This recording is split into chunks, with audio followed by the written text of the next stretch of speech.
चलिए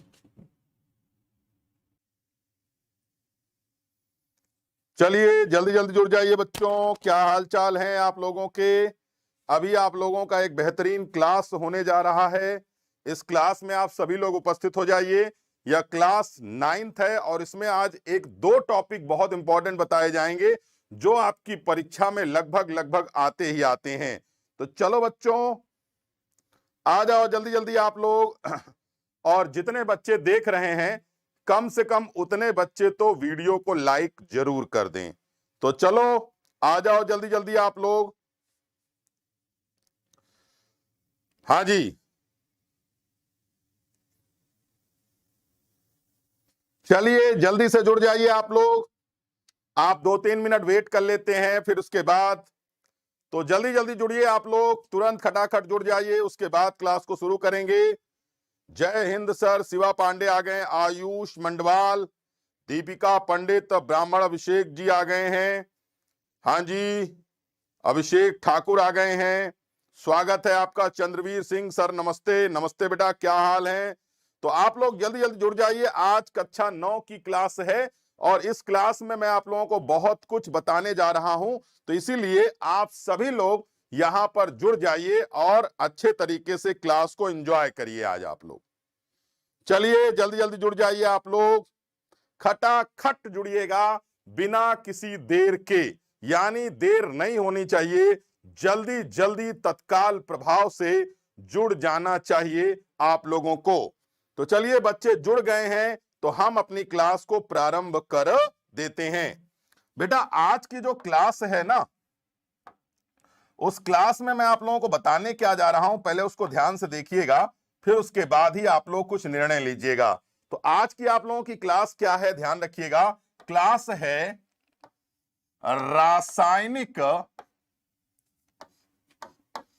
रासायनिक संयोजन के नियम। रासायनिक संयोजन के नियम। अच्छा, अब आप कहेंगे सर इसका मतलब क्या होता है, पहले आप इसका मतलब हमको समझाइए। तो बच्चों ध्यान रखना, अगर मैं आपके सामने एक चीज लिखता हूं, H2 लिखता हूं प्लस O2 लिखता हूं और मैंने यहां पर लिख दिया H2O। अब एक बात बताओ, क्या इस तरफ का जो वैल्यू है, क्या उस तरफ की वैल्यू में क्या सिमिलरिटी है या नहीं है, बताइए। आप लोग हमें बताएंगे कि क्या इस वैल्यू में और इस वैल्यू में क्या कोई सिमिलरिटी है। तो आप कहेंगे नहीं सर, किसी भी प्रकार की कोई समानता नहीं है, क्योंकि आप लोगों को पता होना चाहिए यहां हाइड्रोजन 2 है, यहां हाइड्रोजन 2 है, यहां ऑक्सीजन 2 है, यहां पर ऑक्सीजन 1 है। तो इसीलिए याद रखिएगा यहां पर किसी भी तरीके की कोई भी सिमिलरिटी नहीं पाई जा रही है। यानी लेफ्ट हैंड साइड का जो द्रव्यमान है वह राइट हैंड के द्रव्यमान से मिलता जुलता नहीं है। ध्यान रखिएगा, यानी लेफ्ट हैंड साइड का जो द्रव्यमान है, बताओ बालक, क्या यह द्रव्यमान यानी इन दोनों तत्वों का द्रव्यमान बराबर है इसके, बताइए आप लोग, बताओ बच्चों जल्दी से जल्दी।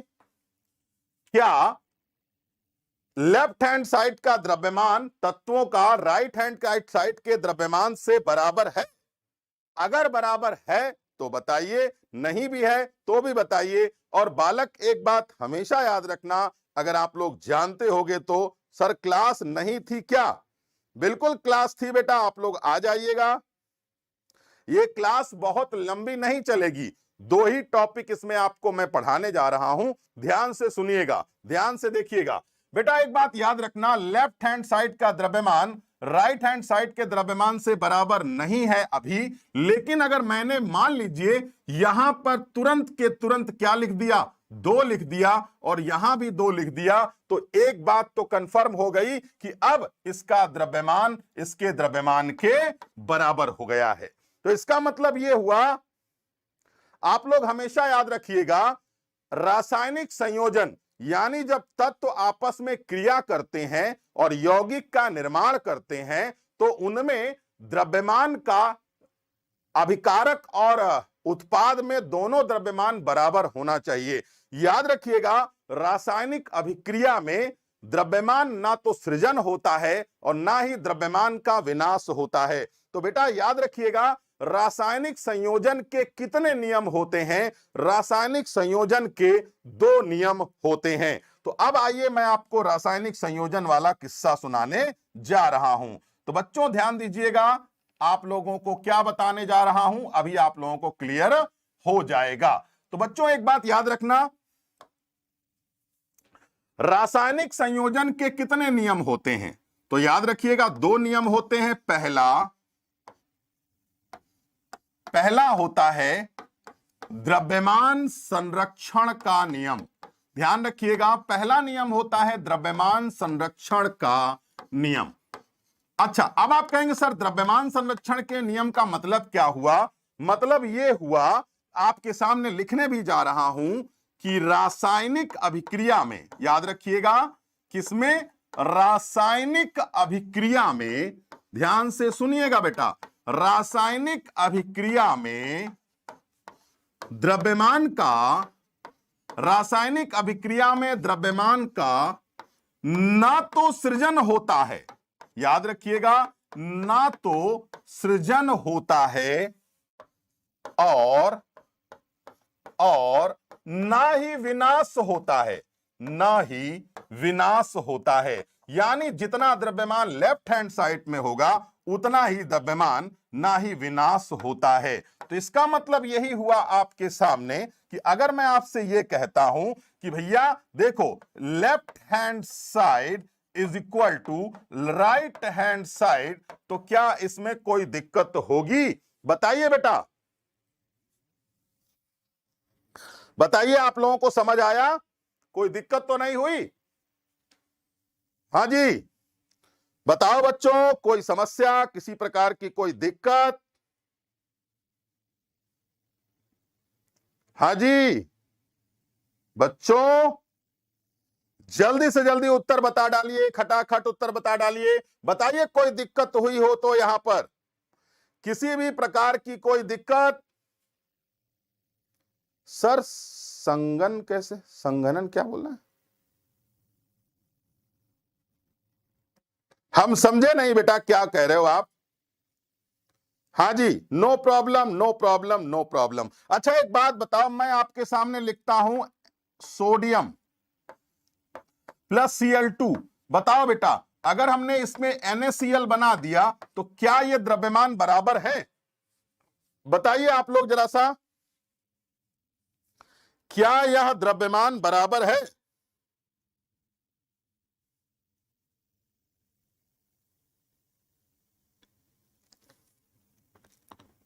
बोलिए, क्या द्रव्यमान बराबर है?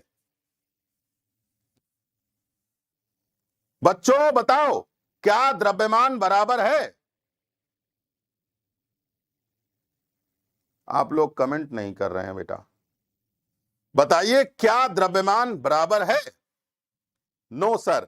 अगर द्रव्यमान को बराबर करना है तो क्या करना चाहिए बेटा? याद रखिएगा, यहां पर NaCl है ना, तो कुछ नहीं करना है आपको, यहां 2 करना है और यहां भी 2 करना है। अब बताइए द्रव्यमान बराबर हुआ या नहीं? तो ध्यान रखिएगा, ना तो द्रव्यमान का सृजन किया जा सकता है और ना ही द्रव्यमान को नष्ट किया जा सकता है। तो सबसे पहला रासायनिक अभिक्रिया का नियम यही है कि जो द्रव्यमान तत्व का लेफ्ट हैंड साइड में होगा, रासायनिक अभिक्रिया के बाद भी द्रव्यमान में किसी भी तरीके का कोई परिवर्तन नहीं आएगा। यह ध्यान रखिएगा। तो बताइए, यह नियम आप लोगों को समझ आ गया या इस नियम को और अच्छे से आपको समझाया जाए?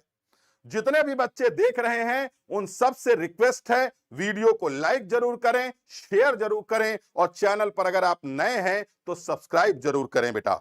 बताओ, बताइए, अब हो गया ना? यानी ये ध्यान रखिएगा, द्रव्यमान का ना तो निर्माण हो सकता है, ना सृजन हो सकता है, ना ही विनाश हो सकता है। जो द्रव्यमान आपका लेफ्ट हैंड साइड में होगा, वही तत्व का द्रव्यमान आपका राइट हैंड साइड में भी होगा। याद रखिएगा एक बात को। चलिए, क्लियर हो गया? दूसरा नियम आपके सामने मैं बताने जा रहा हूं, ध्यान से देखिएगा बच्चों। दूसरा नियम क्या है? दूसरा नियम होता है आपका स्थिर अनुपात का नियम, स्थिर अनुपात का नियम।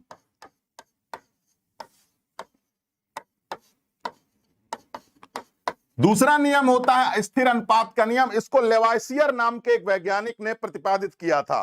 तो बच्चों एक बात हमेशा याद रखना जो मैं बताना चाहता हूं, yes sir I understand, okay I am understand.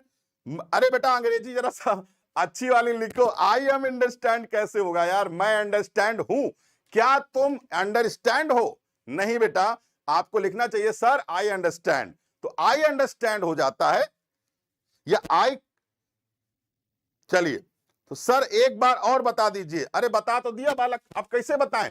मेरे कहने का मतलब यह है कि द्रव्यमान संरक्षण के नियम का मतलब क्या होता है कि जब रासायनिक अभिक्रिया होती है तो द्रव्यमान कभी भी परिवर्तित नहीं होता। द्रव्यमान ना तो सृजित किया जा सकता है, ना ही द्रव्यमान का विनाश किया जा सकता है। द्रव्यमान कभी भी नष्ट नहीं होता, ना निर्मित होता है। यह मैंने आपको बताया था बेटा। संघनन का मतलब होता है, जैसे मैं आपको ऐसे समझाता हूं, आप लोगों को मालूम होना चाहिए वाष्प से जब बादल बनता है तो वह कौन सी क्रिया होती है?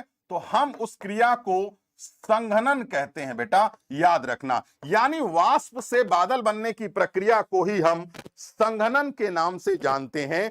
कभी भी गलत मत करिएगा, ध्यान रखिएगा।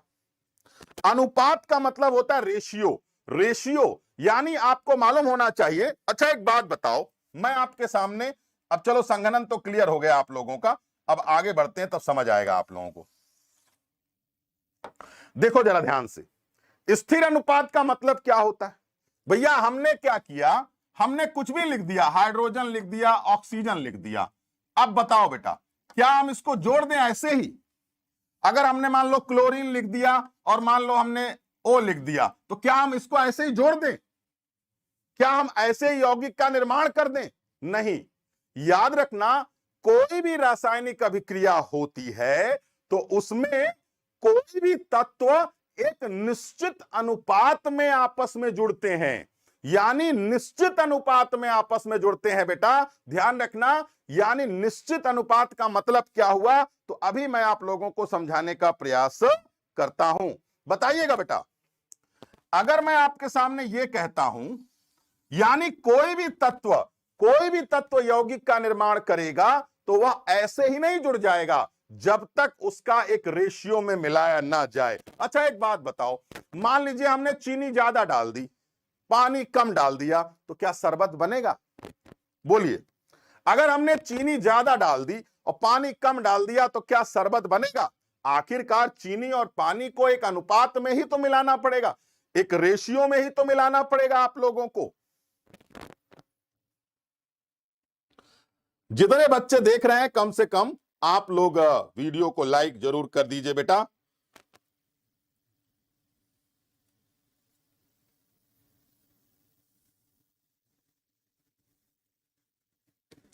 आईएएस गर्ल, ये Rohini, I am Neetu, okay कोई बात नहीं, ये हर जगह मिल जाती। चलो देखो, तो हमारे कहने का मतलब यह है कि स्थिर अनुपात का नियम का मतलब क्या होता है, आइए मैं आप लोगों को समझाने का प्रयास करता हूं बेटा। ध्यान रखिएगा, आप लोगों को अगर मैं कहता हूं कि यह पानी है, बताओ तो यह किस अनुपात में हाइड्रोजन और ऑक्सीजन मिला है? तो बेटा याद रखना, बताओ हाइड्रोजन का परमाणु क्रमांक कितना होता है? 1। तो यह बताओ यह किस अनुपात में, और ऑक्सीजन का क्या होता है? 8। तो यह बताओ यह किस अनुपात में पानी आपस में जुड़ करके बनेगा? तो 1:8। क्लियर हुआ? हमारे यहां गर्मी है, हमारे यहां सर्दी चल रही है, ओले पड़ रहे हैं हमारे यहां। आज मैथ की क्लास नहीं हुई थी बेटा, हो जाएगी, घबराओ नहीं।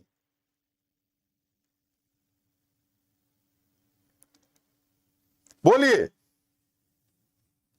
यस सर, बिल्कुल। यानी 1 ग्राम हाइड्रोजन है तो 9 ग्राम क्या है? 1 ग्राम हाइड्रोजन है तो यहां पर 1:8 होगा ना। ध्यान रखिएगा, 1 सेकंड रुकिए बेटा।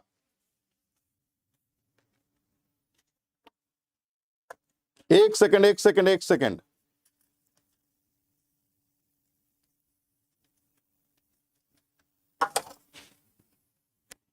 यानी हमारे कहने का मतलब यह हुआ, जरा ध्यान से देखिएगा, समझिएगा, थोड़ा कुछ काम था। आप लोगों को पता होना चाहिए कि अगर ये 9 ग्राम जल है, मान लो ये 9 ग्राम जल है, तो बेटा एक बात बताओ, 1 ग्राम क्या होगा? 1 ग्राम हाइड्रोजन होगा। और याद रखना ये 8 ग्राम क्या हो जाएगा यहां पर? तो ये ऑक्सीजन हो जाएगा। तो इस तरीके से 1 और 8 ग्राम मिल करके 9 ग्राम जल का निर्माण करते हैं। इसका मतलब किसी भी तत्व के यौगिक जब बनते हैं तो एक निश्चित अनुपात में जुड़ करके ही बनते हैं। ऐसे ही हवा में किसी चीज का निर्माण नहीं हो जाता है। चलिए बताइएगा, ये आपके सामने मैं लिख रहा हूं NH3। बताओ बेटा इसका अनुपात क्या होगा? मतलब आप किसी भी यौगिक को किसी भी तरीके से निर्मित करे, चाहे कोई भी निर्मित करे, उसका अनुपात वैसा ही होगा। बताइए ये क्या है?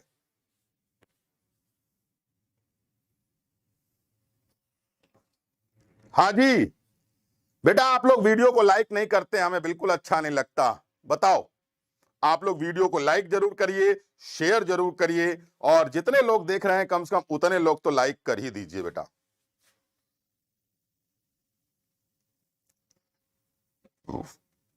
हाँ जी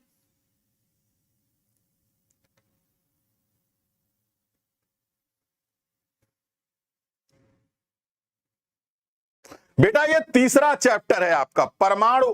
परमाणु की संरचना से संबंधित, परमाणु एवं अणु की संरचना से संबंधित प्रश्न है। What is compound?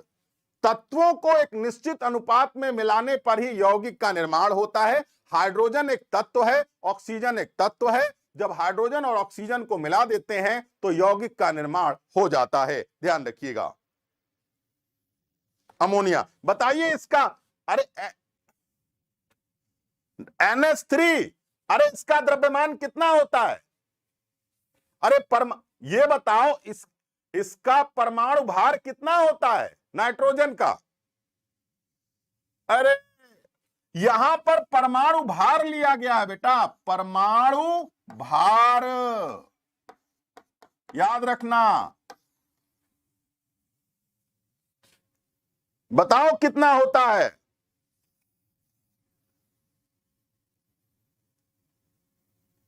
अरे नाइट्रोजन का 14 होता है कि नहीं होता? और ये आपका 3 परमाणु भार हो गया, तो 14.14:3 हुआ ना।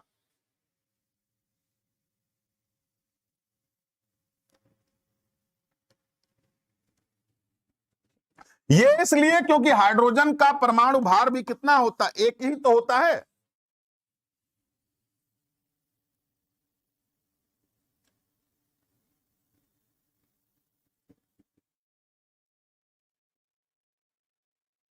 अच्छा, अगर मैं आपसे ये कहता हूं भैया, ये बताओ कार्बन मोनोऑक्साइड CO बनाना है, बताओ कितने अनुपात में बनाओगे? इसको बताओ, आप लोग बताओ कितने अनुपात में बताओगे?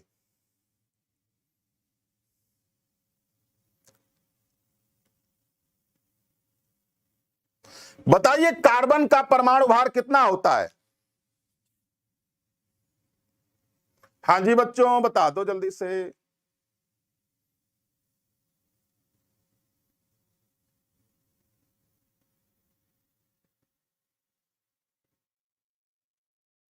बेटा हमेशा याद रखना, कोई भी तत्व जब यौगिक बनाते हैं तो एक निश्चित अनुपात में ही आपस में जुड़ते हैं। यानी जैसे मान लीजिए आप दाल बना रहे हैं, उसमें एक निश्चित, मान लीजिए आप एक किलो पानी डालते हैं आधा किलो दाल में। अब उसमें आपको पता है कि इसमें कितना नमक डालना है। ज्यादा नमक डाल दोगे तो सारी दाल खराब हो जाएगी, कम नमक डाल दोगे तो भी दाल खराब हो जाएगी, भले आप बाद में ऊपर से डाल लीजिए। तो कभी भी किसी तत्व के द्वारा जब यौगिक का निर्माण होता है तो उन तत्वों का एक निश्चित अनुपात आपस में जुड़ता है, तभी जाकर के नए यौगिकों का निर्माण होता है। हाँ बेटा एक बात, नहीं बेटा देखो, इसका कितना होता है बोलिए, आप लोगों को मालूम होना चाहिए ना, इसका कितना होता। तो ये आपके लिए एक होमवर्क होगा, मैं आप लोगों से कल पूछूंगा इसको, ये आप लोगों से कल पूछूंगा।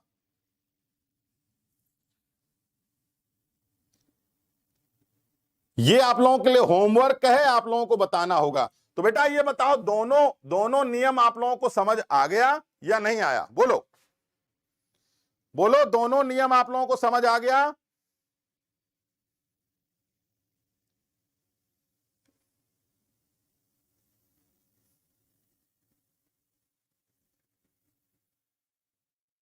आईपीएस लिख तो रखा है तुमने, फिर नाम बदल दिया यार। चलो, जाते जाते गुरु दक्षिणा के रूप में वीडियो को लाइक जरूर करिएगा और शेयर जरूर करिएगा। बहुत बहुत धन्यवाद। कल फिर मिलते हैं इसी समय आप लोगों से। तब तक के लिए धन्यवाद। नमस्कार।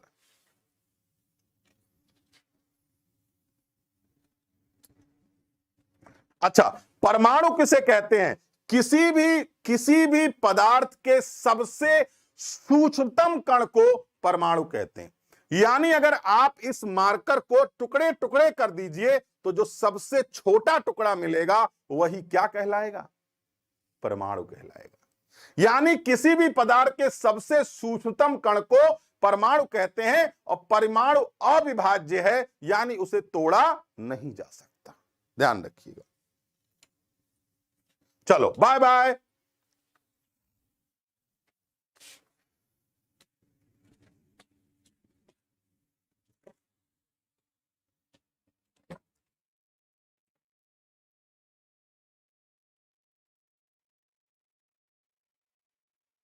लेवाइसियर ने दिया था इस नियम को बेटा, स्थिर अनुपात के नियम को लेवाइसियर ने दिया था, ध्यान रखना।